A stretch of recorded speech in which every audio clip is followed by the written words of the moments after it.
introduce our three panelists, starting with Lux Alptron. She is a writer whose smart commentary on sex, feminism, and pop culture has been featured in outlets including the New York Times, Cosmopolitan, Hustler, and is a columnist for 10. She previously served as the editor, publisher, and CEO for Fleshbot, the web's foremost blog about sexuality and adult entertainment, a sex educator at an adolescent pregnancy prevention program, and an HIV pre-test counselor. Her debut book, Faking It, The Lies Women Tell About Sex and the Truths They Reveal, was released last year. Now we'll move on to... Thank you. Thank you for being so enthusiastic. Now we'll move on to Kimberly Y. Moore. She is the CEO and co-founder of Go Together Inc., is an entrepreneur completely passionate about making an impact in the tech space by doing well and doing good. Go Together delivers new, innovative transportation options for people to get where they need to go through their trusted networks. Carpool to School, Go Together's first product in the market, is in 48 schools across the country. Moore is passionate about something else: intentional personal transformation, hers and that of the young women she surrounds herself with. As a woman and a leader, self-awareness is everything to Moore.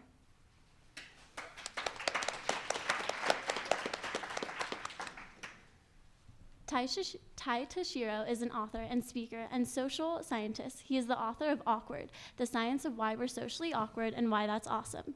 His first book, about the science of choosing a great long-term mate, was titled The Science of Happily Ever After. He has been featured in the New York Times, The Atlantic, Time, NPR, and SiriusXM stars.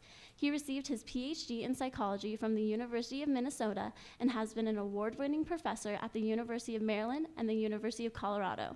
He is currently working on his third book.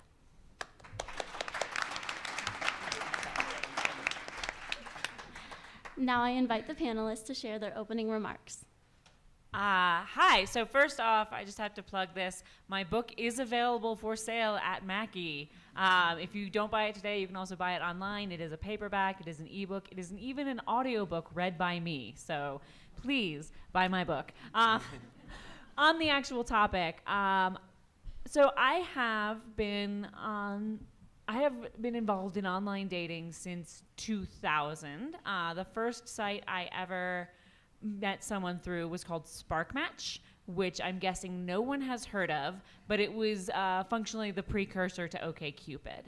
And the line that I have always really liked about online dating came from a banner ad for Nerve Personals, and it was, "Bars are for drinking." The thing that I've always just really, really loved about online dating is that while there is awkwardness or uncertainty around, joining a club to potentially meet people to date, or going to a bar again to potentially meet people to date, or meeting people to date at work, you don't actually necessarily know if that person is single, you don't know if they're interested in a relationship. There's a lot of uncertainty and a lot of potential for uncomfortable situations where maybe you approach someone and they're not interested in dating at all, or they feel like it was very inappropriate of you. But online, through the apps, through their websites, everyone is at least flagging that they are interested in a relationship. Maybe not with you. Maybe they don't want to meet you at all, but at least there's nothing wrong. There's nothing wrong with approaching someone because they've established, I'm in this space. Look, we can see if we are both potentially interested. And certainly on the double opt-in apps that we have, like Tinder and Bumble and all of that, you don't even get to talk to them until you've both expressed at least a moderate amount of interest. So that's one of the reasons I love online dating, why I think it's fantastic. I mean, one of the things in this post-Me Too era, there was a lot of discussion around, if you can't hit on someone at work, how will you meet anyone ever? Nobody's going to date. And it was really funny to me because, of course, we have this entire sector of technology that's entirely devoted to giving people a place to meet someone in a socially sanctioned way. It gives people a place to flirt that is appropriate because it's a space dedicated for flirting. I think that a lot of times when we have discussions about online dating, however, it comes with a lot of fear mongering. I don't know how many of you remember a few years ago, there was a Vanity Fair piece that was like Tinder and the dating apocalypse. And the philosophy behind this was like, well, now that everybody can just go online and see all the single people, nobody's going to want to commit. Like they're just going to constantly be shopping around because there's so many options. And number one, like even before online dating, there were a lot of single people that you could date. That was part of why, people would cheat on each other and break up. There was always other options. But secondly, I feel like if you think that online dating makes people want to perpetually online date, you have not been dating online long enough. Because there is a certain amount of fatigue that sets in. In fact, many people go on something like Tinder and Bumble and find it depressing because it's like, oh, I don't like anyone.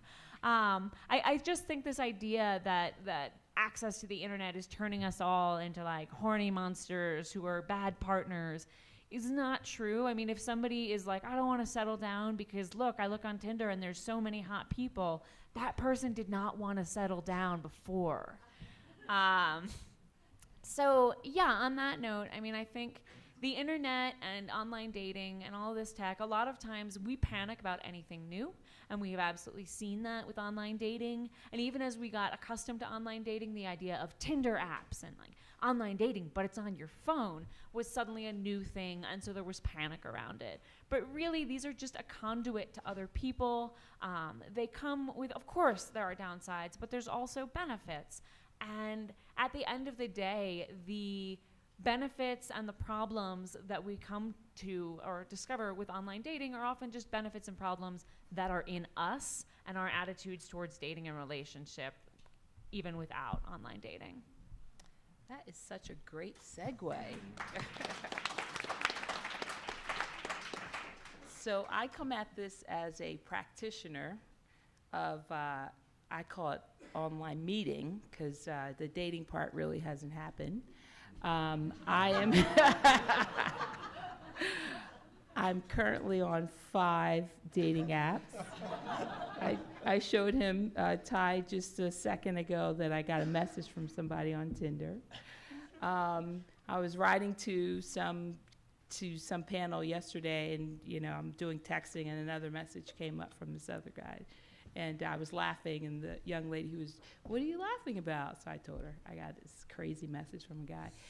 So I come at this as a practitioner and someone who's over the age of 50, where, it's really awkward and complicated and all kinds of different things.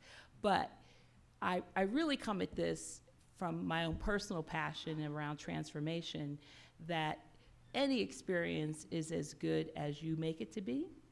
And there's a lot of people who desire to be in love and just haven't really fleshed out what that means, right?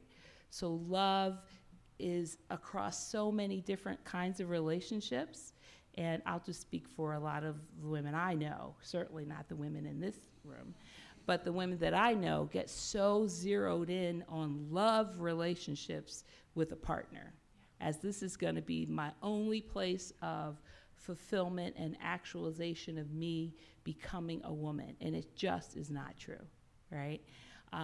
That love is just everywhere. It belongs to all of us. We can meet and engage in very deep, intimate relationships with friends and our family. And I often say that, poor guy, if you meet one of my friends who has that perspective, it's like, a guy on the mound getting ready to pitch. This woman's coming with, okay, I got lots for you here, buddy. You better catch this, right? And that's a lot for a man who's sitting across from you to have to encounter, right? He doesn't want he doesn't want to be your savior. He doesn't want to, he might just want to sleep with you, right? Okay, so this could be a really unproductive moment. So that's kind of the way I come in. I think there's more. We can have love and experience love, but I think there's so much more that we have to do before we even get on the app, so that once we get on the app, our experiences with the people, we don't take them as personally.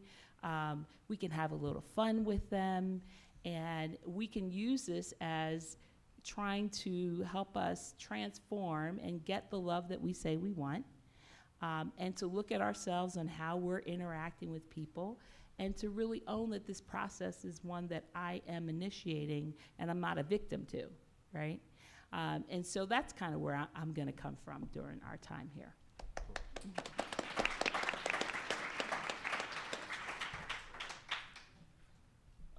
Why don't we start with this? Everybody, think about the ideal traits you'd want in a romantic partner. So if I was a genie who could make this poof partner appear, go ahead and think to yourself privately, what would be some traits that you would want? I know I'm putting some of you in an awkward position because you're here with your partner. I'm going to ask you later if they indeed have those traits, so I apologize about that. Shouldn't be on apps anyways if you're with a partner. Okay, now let's play a little game. Let's say you had 3 wishes. I said, okay, you only get 3. We used to play this in my class. I had this psychology class. It was the science of romantic relationships. I'd have the students do this. They'd write about 16 or 17 characteristics, which is great. You know, I'm like, you go for it. And, you know, but then I'd take some of these anonymous forms and I would go through them. I'd say, well, let's just play this out. So let's say someone wants a man, and they want a man who's tall, and to them that's 6 foot or taller. Okay? Now let's say we have 100 eligible bachelors randomly selected from the population, all for this one lucky person. Well, by wishing for someone 6 foot or taller, 80 of those men would walk out of the room, because only 20% of the men in the US are 6 foot or taller. Now let's say they want someone with a college degree. Well, that's about 33%, right? 35% of the population. So now they're left with 6 2/3 of a man. And now let's say they want someone who matches on political party, which has actually been one of the sharpest trends upward in preferences in the last 2 years. That's about a chance of a 30% match. So, you know, you're down to a man and a fraction at that point. Heaven forbid you want someone who is rare, right? Someone who is atheist or someone who is Japanese American or whatever else it might be. Now you're left with a fraction of a man. Almost any characteristic you put into this little thought experiment leaves you with a fraction of a person in the end. So we have to be careful, right? We have to be careful about what we wish for. We want to prioritize these things and then be really targeted about looking for the things we value the most, because we might accidentally miss out on those things. Now, we have a lot of data about what people actually do when they choose partners. And that's part of the beauty of online dating. We have a lot of data now. Because we used to just ask them what they wanted, and they'd say, I want someone with good character, you know, someone who's trustworthy. They're lying. What they want, when you look at what they actually do, they want looks and money, okay? Looks and money. Heterosexual men, looks first, money second. Heterosexual women, money first, looks second. Lesbian women, socioeconomic status first, socioeconomic status, you know, well, first, both ways, I guess. And then gay men, looks, right? Ranks as the top one. So we're not, the question then becomes, does this have a good ROI? Does it have a good return on investment? So if you choose on looks and money, does that buy you satisfaction and stability? Does it get you a happily ever after? And the answer to that is no. It's a bad investment. So looks get you nothing. In fact, women in heterosexual relationships with an attractive male partner are actually in slightly less stable relationships. And that's because that man is attractive to other people as well. When it comes to money, it caps out a little bit past the poverty line, and you get a diminishing return at that point. So I like to say there's really no difference between a partner who makes $75,000 and a partner who makes $750,000. One of the difficulties with online dating that we accidentally fall into, if you think about the behavioral, economic, cognitive error perspective, is that when we date face-to-face, we tend to evaluate it from the framework of, is this person good for me? Is this person a good partner? When we date online, what cognitive psychologists are finding is we shift our perspective to, how does this person compare to everybody else? Which is a very different perspective. And what we do when we slip into that cognitive framework is we now get even worse at emphasizing looks and socioeconomic status as the valued characteristics, but we know that those have poor ROI. The one last thing I'll allude to here before I close up is that the second feature of a lot of online dating apps or dating sites is that they will match you, right? Match.com kind of pioneered this back in 1995, and it seemed like a really sexy, cool idea. And in fact, it's a great marketing slogan. If you ask any expert in relationship science if that's a good way to select romantic partners, they will unequivocally tell you no. Because matching does not really matter. Now, for some characteristics it does, and we can get into that, but the kinds of things they're matching you on, those are non-predictive of relationship satisfaction and stability. And it raises the question of, well, then why would they persist doing that? Maybe we can talk about that a little bit later.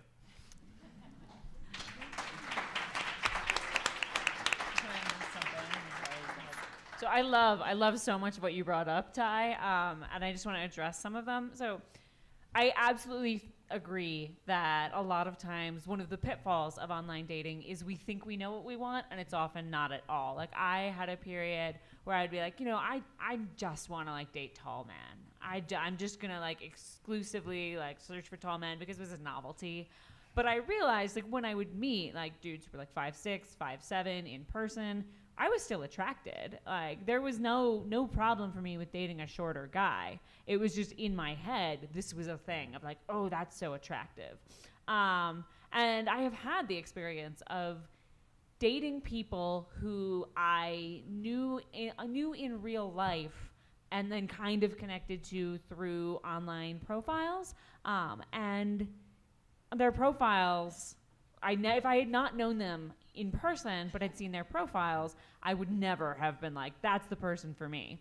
But like, having known them in person, I was like, oh, that's a cool person. Like, I will go out on a date with them and end up having really fulfilling relationships that might never have started if I didn't have that extra context and extra info. So as much as I'm like a fan of online dating, I absolutely agree that the psychology behind it can mislead us and we can fall into these traps of misjudging what's actually important.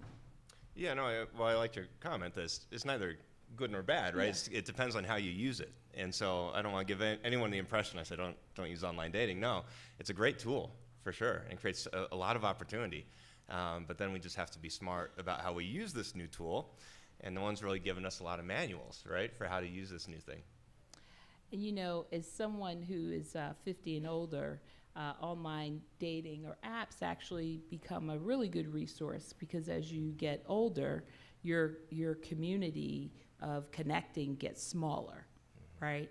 And so the apps open the opportunity to meet more people around your age as you're getting older. So for me, that's really kind of cool. Again, I come at this a little different. There's a lot of you need to sit next to a single person on a dating app like I did with my house host the other night to really see how crazy it is, So I do have a very clear vision of what I'm looking for, right? And I really, men ask, well, what are you hoping to find on this app? Well, I'm hoping to just meet someone. This is just another way to meet somebody. Like, I'm not hoping to find the love of my life, which most of them are saying, my soulmate. I don't know how you do that on an app, right? I think you have the opportunity to meet some people, but I think having a very clear vision of what you want helps you swipe right and left very quickly.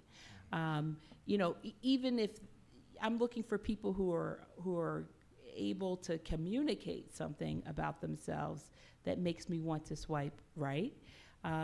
Pictures, really kind of tell the story for me. So I don't swipe right on people who take pictures in mirrors, in the bathroom, or, in their house, right?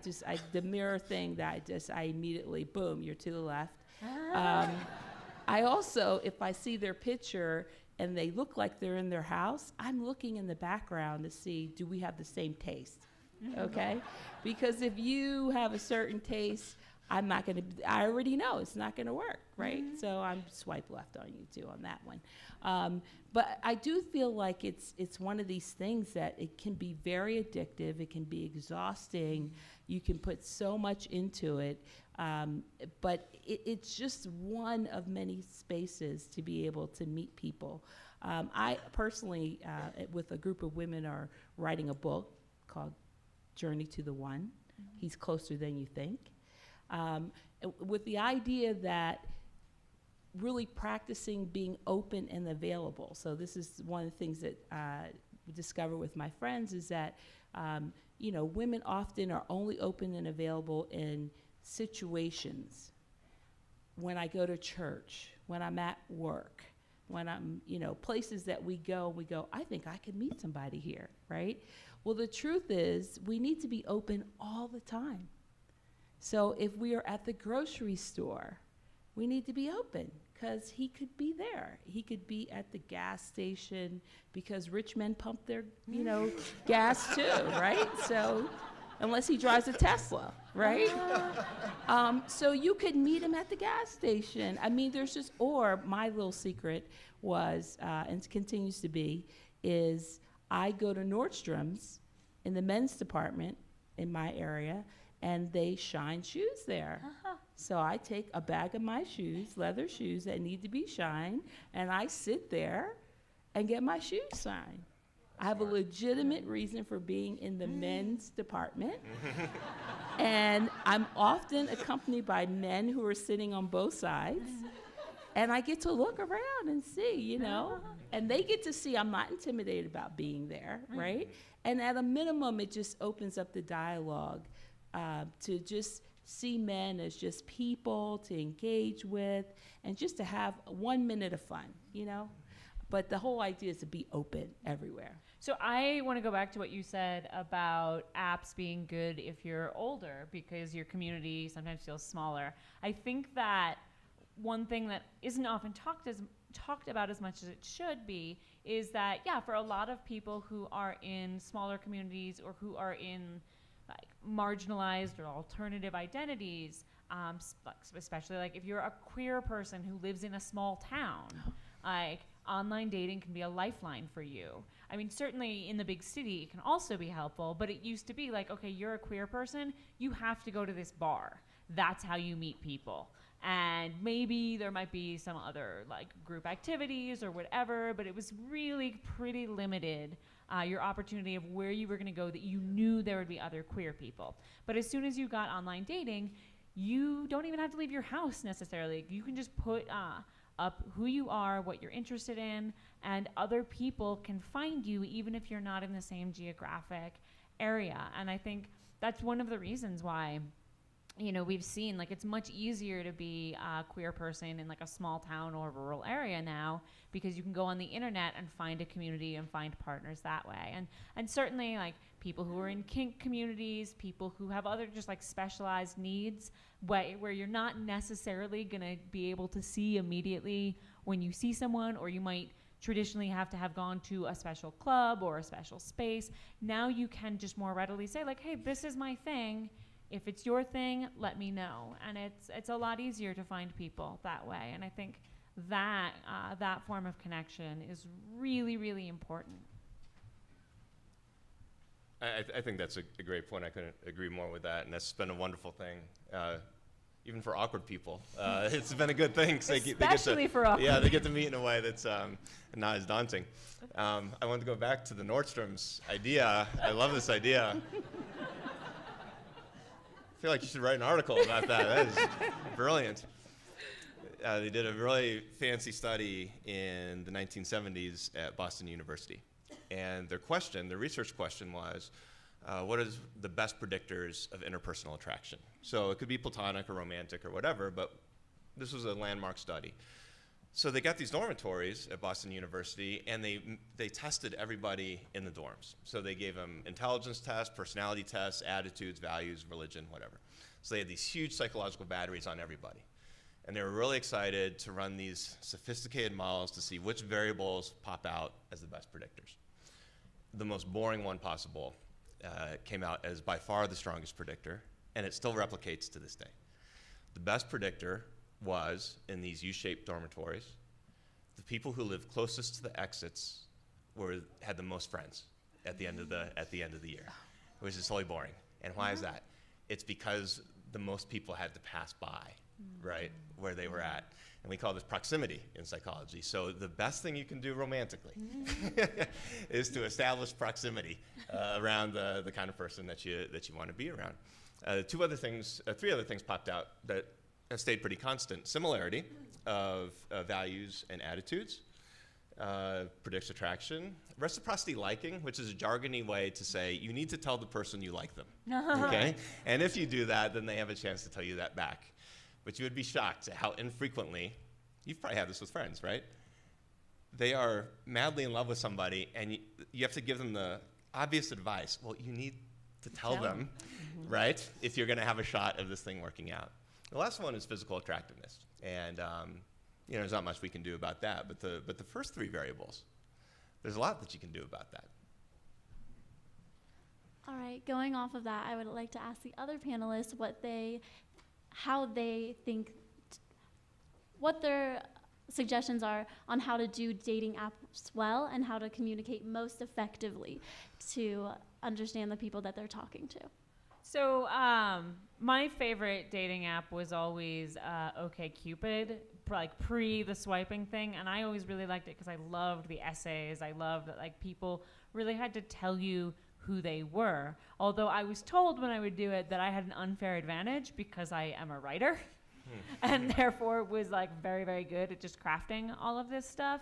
I think it's I don't know that I have some like really good like fail-safe strategy of here's how you use it, here's how you find love. I mean, I think a lot of it is just use it not as I'm definitely going to find the person this way, but use it as a way to expose yourself to people. Just think of it as like, here's a way to connect with people I might otherwise never meet. People who maybe aren't going to like run into me at the store or at this club or wherever I go. And just go through it and kind of treat it as very low stakes. Don't get too attached to anything because so many of these things, like sometimes you fall in love with a profile and the person is not actually active anymore.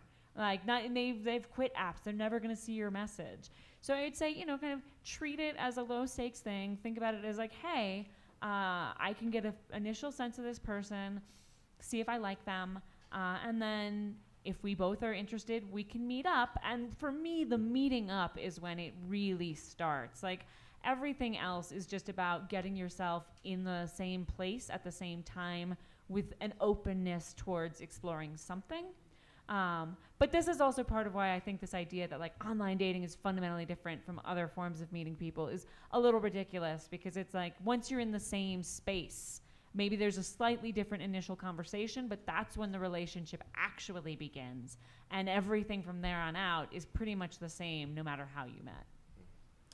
Yeah, so that creating your profile is really key. So a group of women and I actually just did this about 6 months ago, and we actually helped each other do our profiles, because what our friends would be writing would be like, why are you writing that? Why are you writing that? So we would talk with them and have them say what they want to say about themselves, and someone else would write it. So that was really good. The other thing, I also think that we should all know that there are a lot of fake people on dating apps. People who use other people's photos, who may show up like they look like who they are. And you have to get really smart. So, because the other thing is that, I used to think this was something that happened with just young people, where, young people now, when you call them, they don't answer their phone, right? And sometimes when you text them, they take forever to text back. But they're like this with the phone, right? They're sleeping with it, so their choice of not to text back is communicating volumes. But on these dating apps is that, you got to commit to not stay in messaging forever, right? You got to put some timeline. You got to, and you need to do that in a way. And because texting, messaging doesn't have tonality and all these other things, there is an art to how you say that so the other person doesn't go, wow, they're really restrictive, or whatever the case might be. But to let them know, hey, listen, this is cool for now, but we got to move off of here and to begin a real relationship. And the last thing I'll say about that is, even as there are these fake people who are out there, is that it does help eliminate what I don't want, right? I get to that much faster on dating apps than I do. I am looking for someone who can complete a bit of a profile. Give me a little glimpse of who you are, okay? Just a little. Because sometimes, especially if you're a little older, your pictures don't really reflect who you are. And sometimes you have old pictures on there that you can't really see the person. And it just really makes a lot of sense to, give the person a little bit more of who you are. I just want to second that I feel like meeting people in person as soon as possible is a good strategy. Like, I have always, as soon as I establish mutual interest, I will usually just be like, hey, why don't we meet up and get drinks or get dinner or whatever. I mean, I'd say often drinks or something more low stakes than a meal is usually a better idea in case the person sucks. But I don't want to text a stranger. That's not interesting for me. That's not fun. I will I will do a little back and forth just to establish that there's somebody who seems like someone I can talk to. How much is a little? How much? It depends. It depends, but I know people who want to spend days talking, and I'm I don't have time for that. I have actual friends. I have people in my life that I want to talk to. Talking on the phone or the messaging? No, the piece? messaging. Oh, I would yeah, never. Yeah. I would never give out my phone number if I hadn't met the person, just because sometimes you meet people and they make you uncomfortable, and then you don't want them to have your phone number. But yeah, for me, sometimes a girl reached out to me once, and she was like, "Oh, I recognize you. I love your writing." And then I was like, "Oh, cool. We should meet up," because she was someone that I had thought was really cool. She had established interest in me. Everything she had listed in her profile, I was like, she's someone I think is going to be interesting. And I didn't really have to go further than that, because it was already kind of all there. And I was like, I'm sure at the very least having coffee with this person will be fine for me. But some other people, it really is an individual thing. And it's also an individual comfort thing, I think. You might have a totally different strategy, but I personally just I don't see being online as the place to get to know someone. I see being online as the place to find someone that I can meet in person. What do you think about that? Because some people are more awkward, but they probably are very cool to be with, Well, maybe face not. to face. Yeah, maybe not. Who knows? Yeah. No, that's good. A good point. There's kind of that U-shaped curve, right? Where some messaging is good, but it kind of peaks out pretty early, and now you have a decline, right? It gets annoying. So yeah. I would totally agree with that. But yeah, I would agree with both of you. The point is to get face-to-face. I like that distinction, online meeting versus online dating, right? The app is online meeting, and nothing wrong with that, right? That's fine. My friend Jess Carbino is the chief science officer at Bumble. And she says, despite all the fancy user interfaces and despite all the algorithms and everything else, the main point of this thing is to get people to have a coffee together or to have a dinner together. There's no magic, in this thing that's going to make something happen. They just have to get face to face. Humans are built to understand one another through all five senses. It's actually fascinating to look at the data on how we use scent, how we use tone of voice, how we use distance and touch and all these other cues to formulate a holistic view of a person, and how some of those things can then combine together in ways that we never would have imagined and can make us attracted to somebody. And of course, online, you lose all those opportunities. One of my favorite findings from that body of studies is they asked people who are in long-term relationships, when your partner is traveling for more than a week, do you sometimes smell their dirty laundry? Kind of a creepy thing to do. 60% of people smell their partner's dirty laundry. But it just tells you that, here's this cue that is such a powerful emotional reminder of their attachment to this person. I think that's actually pretty neat, despite being creepy. So, it's consensual. It's not. It's consensual. So yes, sniffing, I guess. But the one thing I'd say tactically, as a general piece of advice regarding online dating, is one of the great benefits of online dating is just the numbers. right? Instead of just having a handful of people, a few dozen, a few hundred, it's now gone to thousands or 10,000. Well, that's overwhelming too, right?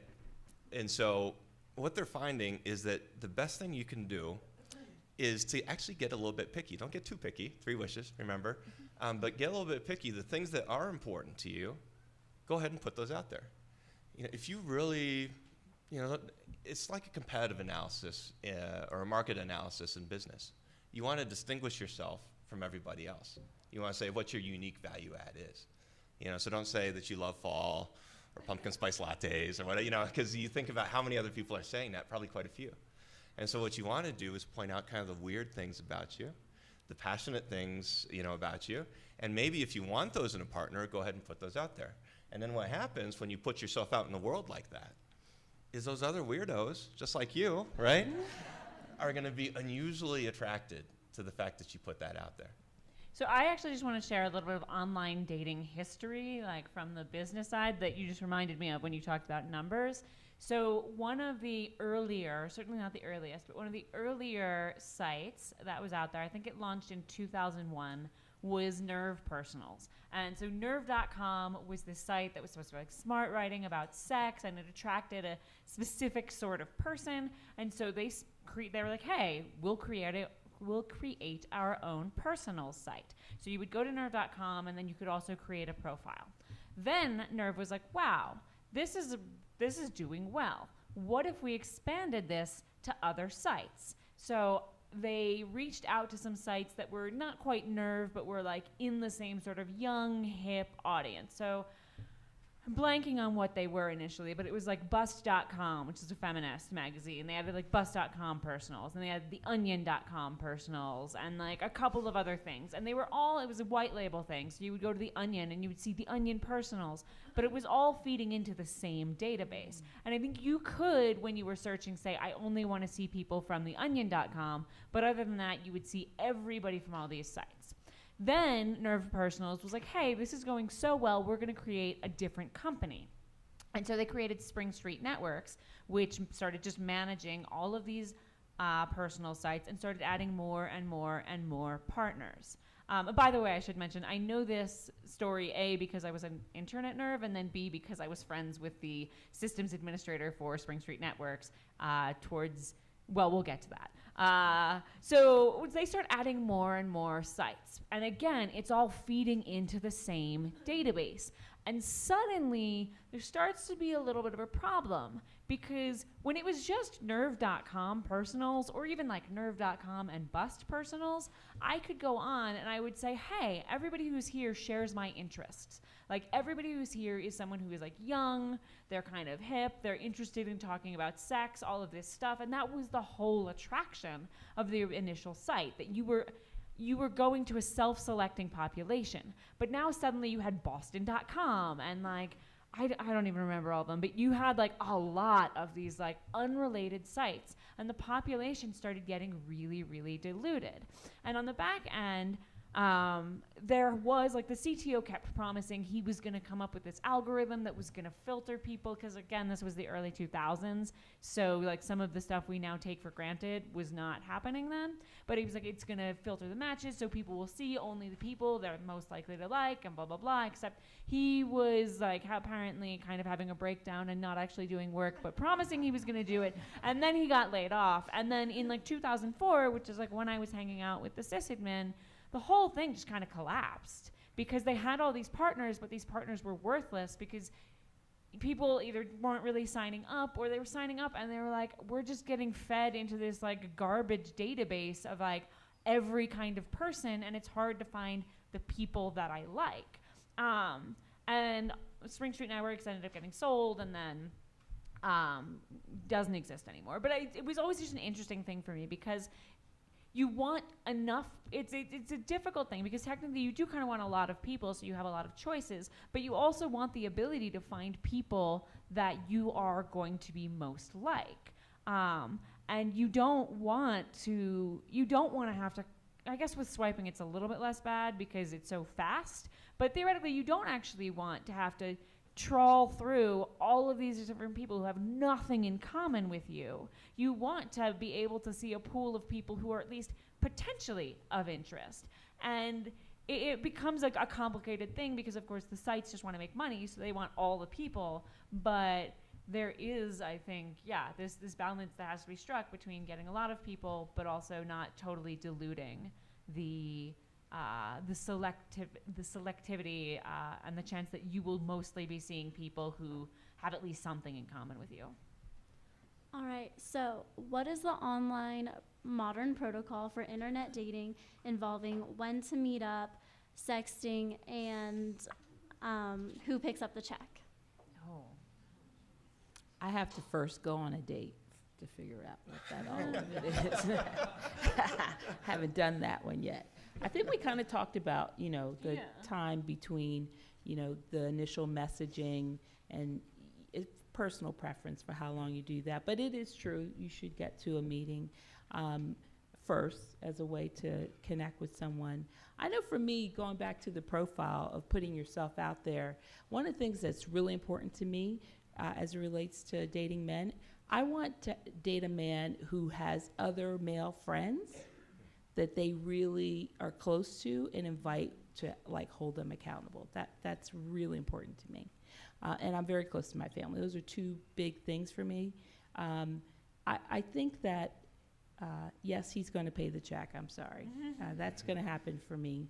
Coffee, dinner, whatever. That's just going to be my thing for me. So I'm curious to know Emma's answer to that question, since she is the youngest of us. But I mean, I personally would say it's going to depend on who you are. If you are comfortable sexting before you meet someone, then do that. I'm not comfortable. Yeah. If you need, and I think many of us are not. If you need to have actually had sex with someone before you sex them, that's also fine. Picking up the check, it's the same as if you met someone anywhere. Some people prefer to split, some people don't. And I don't think there's for me, I don't think there's a right or wrong answer, but I think it's something that you kind of navigate the same way you would navigate if you met someone at a bar or met someone with friends. But I am really interested in our youth panelists' perspective on this. Okay. Sorry to put you on the spot. No, it's fine. So I'm a busy person, and if someone doesn't want to meet up within a week and a half, I tend to get bored, and you can't draw out long conversations over dating apps with that long time period. It's just not realistic in the kind of student lifestyle. As for sexting, I don't do that, so I don't have a comment on that one. And as for the check, I think at least in the student perspective, we're all struggling and most likely poor, so I suggest splitting it. Thank you for the youth perspective. All right, so what does online dating do for the first impression, and how does this differ from the organic impressions that you meet? For me, I think it's worse. I have worst impression, right? So I just happened to met a guy out at a business environment and had coffee with him 2 times, and I got matched with him on Bumble. I was like, oh. And I didn't want to, he was great. So here's where my bias come in. He's only 5'8", I'm 5'7". I want somebody who's a little bit taller than I am. He's a little smaller, so I had all those things. But he was a really interesting guy. So this is what your science says, is that when you put all these things kind of together, he becomes more attracted to me. But if I had just seen his profile for the first time, I'd have completely swiped left, because he was 5'8", he looked to be a little slight, and so that's that's not okay. So I'm much quicker to swipe left. So yeah, I think for me, historically, I've had a good sense from someone's online profile if I am going to like them, or at least like them enough to hang out once and have a decent evening. But I do think I probably eliminate people that if I met in person, they might be like, oh, I would hang out with you for a little bit. Yeah, I think like as has been said before, when you meet someone in person, there's just like more data points, there's more stuff. But at the same time, when you meet someone online, sometimes they surface things that would have been a deal breaker eventually. Like you might be really attracted to them, but then find out like there's some incompatibility that online it's like, oh, okay, like you definitely want kids and I definitely don't, or something like that. I think it can be useful, even if it makes you pickier, it can be useful because sometimes it helps you avoid conversations that can be sometimes difficult or that you don't always know how to bring up. Yeah, I don't know that it would. I think a lot of these things would wash out, right? Because there's biases both ways. You meet people in person, there's certain inaccuracies that you might suffer in that situation. Online could be the same thing. I think the thing to watch out for the most probably in online dating is just the supreme power of the profile picture and the pictures in general. I agree that, you know, someone's in the bathroom in the mirror, that's probably good criteria to swipe left on that. But if they're attractive, that's actually what concerns me a bit, because there's this bias called what is beautiful is good. It's a stereotype. And we have this tendency to imbue attractive people with all these qualities they don't have necessarily. It's not that they're worse than anybody else. It's just that they're not as friendly and intelligent and all these other things that we ascribe to people who are more physically attractive. So you just want to correct for that a little bit. I think the other thing that goes a little awry sometimes is you can build up this fairy tale narrative in your head about who this person is before you actually get face to face. You know, so you have this whole idea about how this is going to go and play out, and that's a great recipe for disappointment. Mm-hmm. So you probably want to avoid that as well. So, when you said picture, you reminded me of like one of my favorite pieces of writing about online dating came from when OkCupid was doing a really data-driven blog. I guess they still do it, but it's not written by Christian Rudder anymore, who was one of the founders of OkCupid, who also has a book about all this kind of stuff. But there was one that I just really thought was great. And it basically, the advice that they gave you based on their data was whatever you feel like is a little bit weird about you or that you feel a little insecure about, highlight that in the photo. And then the math, the statistics they used to break that down was I'd say, okay, we have two women. Both of these women are in aggregate rated a 7 by their by all the people who are rating them. And one was kind of this like generically pretty blonde girl, and the other was someone who had like a lot of like dyed hair, piercings, like tattoos, more of an alternative look.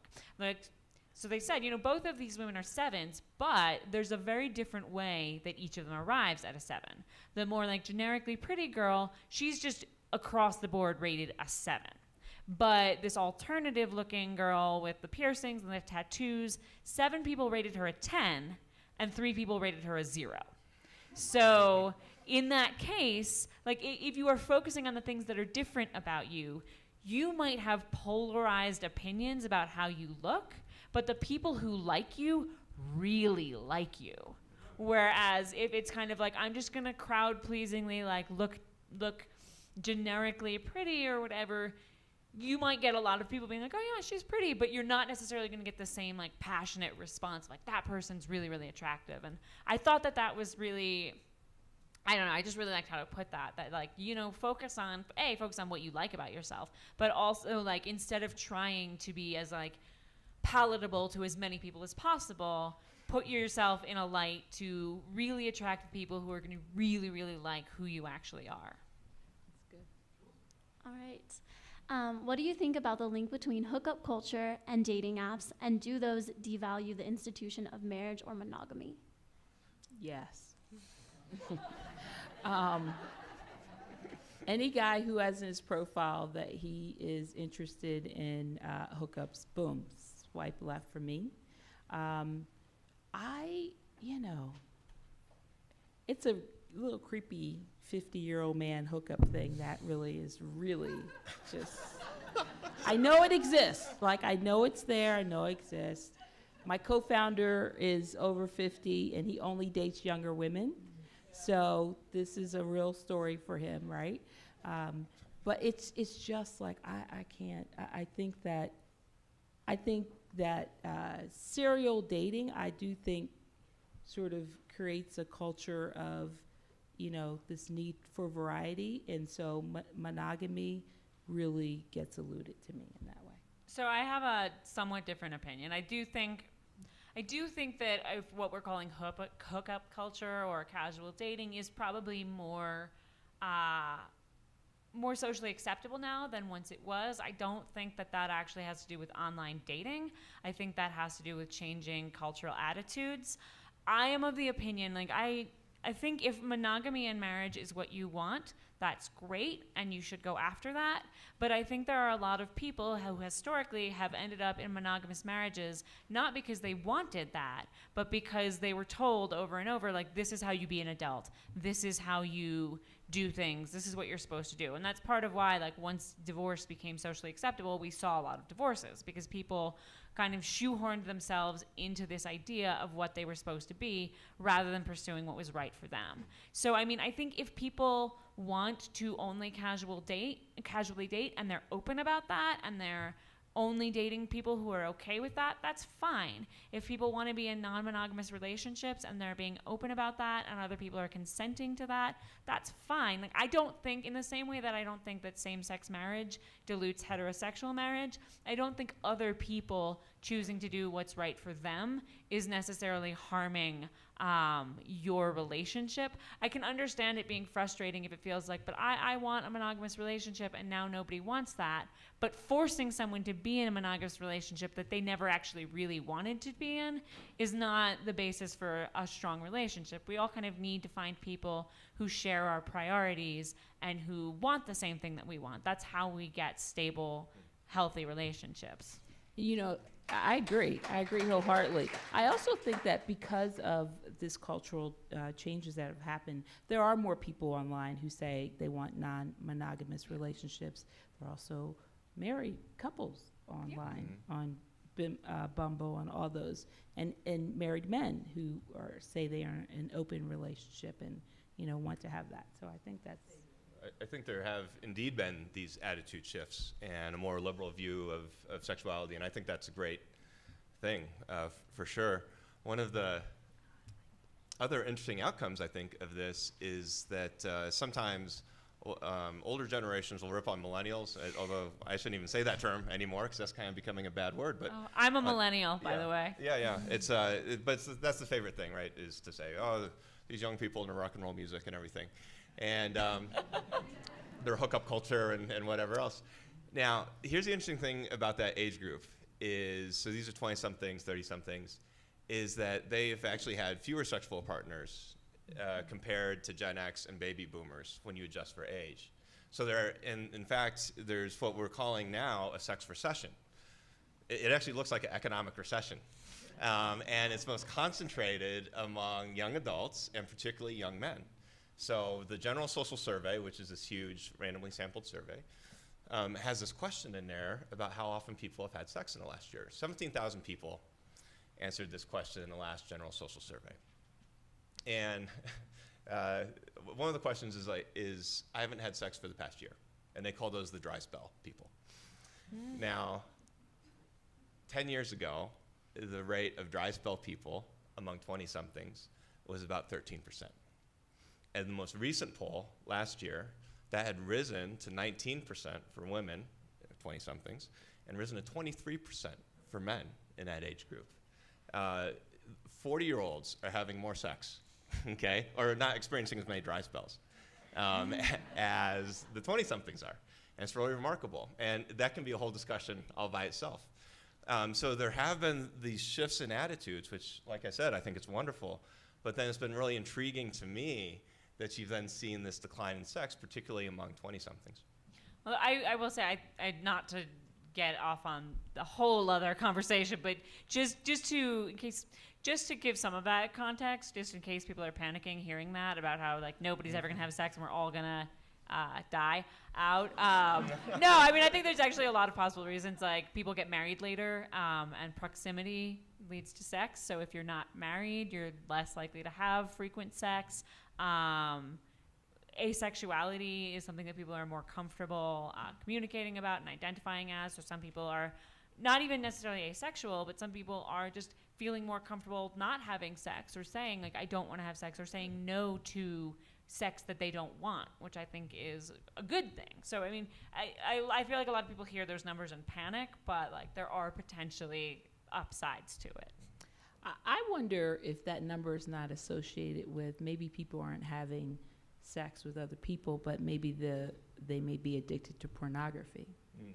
Right, and I wonder what that. Well, so they've looked at some of the predictors of this, and that has been one, and it comes up as a significant predictor to get to the idea that it's more okay to say no to sex you don't want. That comes out as the strongest predictor, and I think that's a good.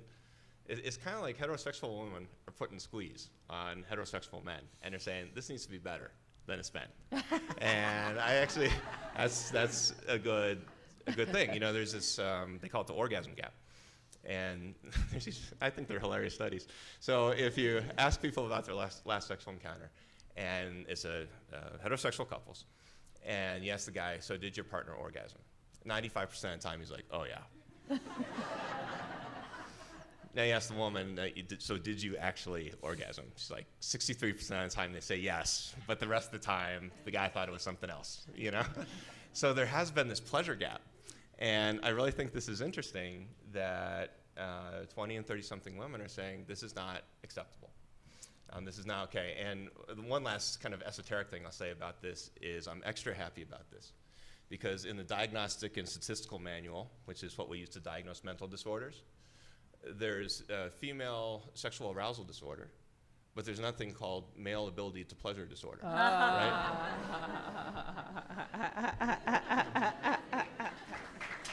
That's good. So speaking on women's more encouraged ability to say no, what are the panel's thoughts on the Me Too movement and its effects on dating in intimate relationships? I love the Me Too movement. I don't know if I personally think it's actually having some strong effect on dating and intimate relationships. I know online men are like, I'm too scared to ask someone out, blah, blah, blah, blah, blah. But I can tell you that just walking down the street, men do not seem to have changed their behavior very much. I really don't think they're that panicked about it. I mean, I think anything that raises awareness about inappropriate behavior, I think anything that forces people to look back at their history and say, wow, this thing that I thought was consensual, was it? Like, how can I be better about making sure that the people that I'm having sex with or expressing sexual interest in and all of that, like, how can I be more sure that they are comfortable with that? And also, how can I make amends if I happen to cross a line unintentionally, ideally, hopefully unintentionally. I hope nobody's intending to cross lines. I mean, I think the conversation has, in some cases, more productively than others, but I think it has just helped shine a light on this problem that, a lot of men are raised to just sort of see women as objects to be pursued, not people to mutually form a consensual relationship with. Yeah, I don't know that I've really made any correlation to how it's affected dating at all. I think it's interesting as a guy, who wants to do the right thing. I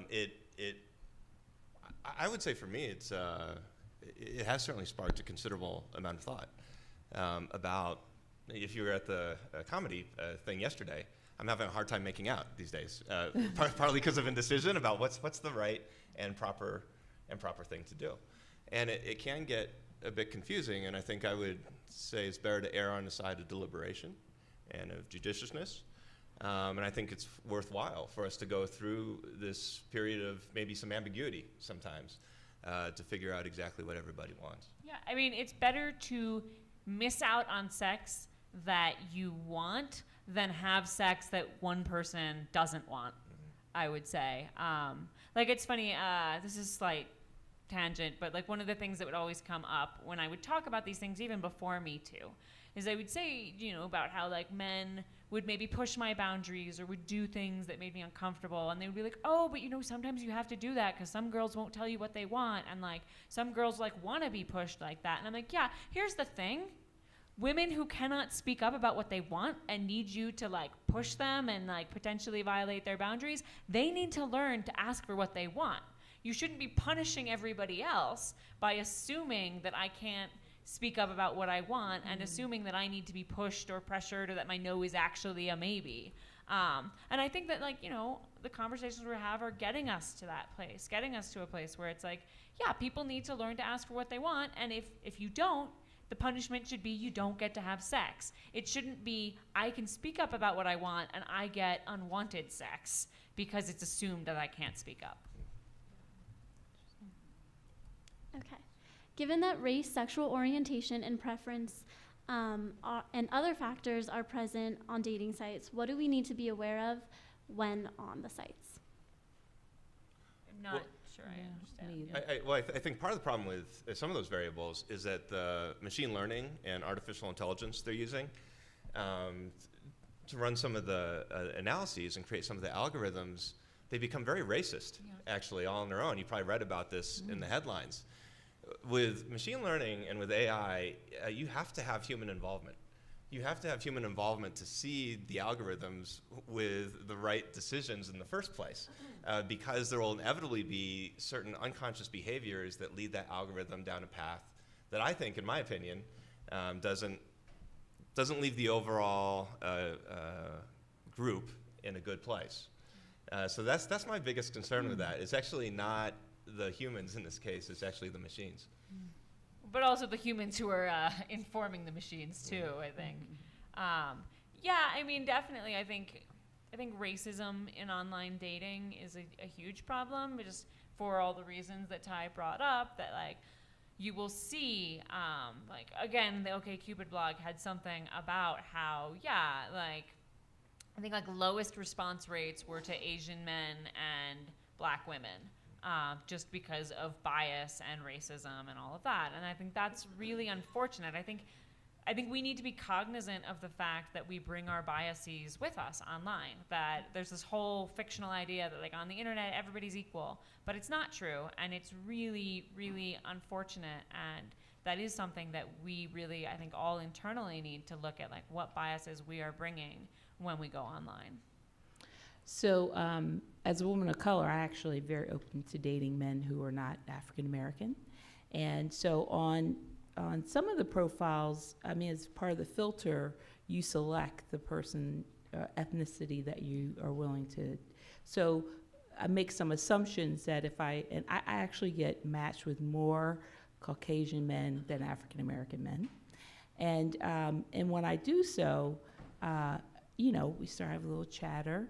And I do get to a point where I ask the question, have you ever dated any women of color before? And I'm not just talking about African American, Hispanic, whatever. And because I want to know, I'm actually not interested in being an experiment. I really am not. I want a relationship, which means that I want to meet your friends and I want to meet your family, your coworkers. And so navigating that can be a little bit awkward, especially if it's not a phone conversation and it's early and I'm, messaging back and forth. But that's important to me. I appreciate, if you had it in your profile that you were open to women of color, African Americans specifically, but to really be willing to engage in that conversation about what does that mean. And one guy, he was oblivious to well, why would it be any different? Okay, all right. Let's just talk about food, right? When you come to my house, and we have a family gathering, there's a certain kind of food you're gonna have, right? And, are you gonna be okay? Now, because we are a minority in the culture, we're more accustomed to being around white people than you are in a close environment to being around Black people. So I am trying to look for people who are culturally competent, right? I look for men who have other ethnicities as friends in their pictures. So that, it's not really this thing I'm going to do. I'm going to go on a date with you. That's great. But I'm looking for a relationship, and I'm looking for someone who's paying attention. If I make that as my choice to date someone who is not like me, then I am also saying I'm going to get connected to a culture that maybe I haven't been up close and personal to, and that I'm really open to that.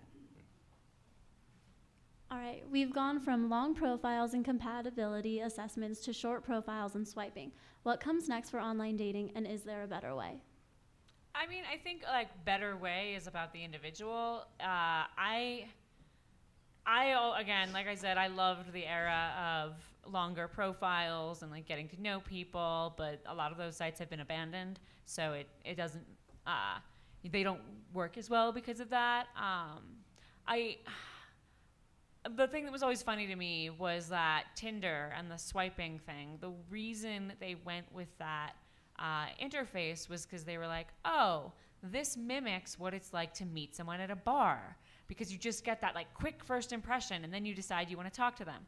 I hate meeting people at bars. So it was always very frustrating to me because I was like, no, but the whole point of online dating was that I had some context and I could go in and be like, hey, I kind of like you, and now that's been taken away from me. But yeah, I mean, I don't know that I can say what comes next, and I don't really think that any of them are necessarily better. It's just about what your individual preference is and what kind of style and what kind of information you want to have before you connect with someone. I got no opinion on that one. I have no idea what's next. Yeah. All right, can anyone speak to online dating specific to the sugar daddy websites? I mean, I'm not 100% sure what is being asked there. I can say that that is a form of sex work. And it's, which I say with no judgment. I'm very in favor of sex work and sex workers' rights. But that, yeah, it's a form of sex work. It's people who are looking for clients who are going to have a specific kind of arrangement with them, and people who are looking to pay for sex. It's a transactional relationship more so than, I mean, a lot of dating is transactional, but this is like explicitly and much more so. But I'm not, I mean, is someone wanting to be a sugar baby or a sugar daddy? I cannot give you advice there. I'm sorry. So I actually know someone who's on that, a guy who, you know, doesn't desire to be, he's very successful, doesn't desire to be married, and likes dating younger women. And he loves it. He gets to meet, and he meets a lot of really smart, attractive, I've met a few of them, but he loves it. I mean, he feels like it communicates clarity on what he wants, right? And it works for him. Yeah. All right, with that, do you guys have any ending comments? I think if you are considering online dating and you have some hesitation, just jump into it. It's very low risk. If you don't like anybody that you see, you can delete the app. I mean, the ones now, they're not that much work. Some people just put up like a picture. Like it's a lot of work to swipe, I guess. It can be a time suck, but then you decide you don't like it. I mean, you know, people spend that kind of time on Twitter, Instagram, so it is a lot. You know, my last comments would be more than on getting on the dating apps. I would say to take a step back and say, what do I really want, right? And to really get informed about what do I really want, what does love really look like to me? Can I practice being open and available to people who are in my space, wherever that space is? And I think, and I'm speaking about my conversations with, you know, friends of mine, is that, you know, for many women who, you know, the dating app becomes a good way of saying there's no men out there. Mm-hmm. I really challenge that and to say, you know what, dating is a vulnerable experience, right? And are you avoiding being vulnerable? And really sort of pulling off the layers of that, because love is risky. And so if your ultimate goal is to be in love and be in a relationship, then dating is only the pathway of testing my ability to be vulnerable so I can be in love. And that's what I would say. You know, I think one of the things that strikes me is just how much dating has changed over the last 10 years. It has been so dramatic and abrupt that if you feel confused, I don't blame you. You know, it's very different out there. It's very fast changing, and as those kinds of revolutions happen, in this case, it's kind of a dating revolution. No one's going to tell you how to navigate it, right? It's one of these eras where you have to decide for yourself, and you have to create your own situation. And I think this is, for better or for worse, a time when people have to be really clear about things and really proactive about things. But that's also a wonderful opportunity, right? Not only for yourself, but also as a society to deal with some of these complex issues that we talked about today. So I'm optimistic. Despite some of the challenges, I'm very optimistic.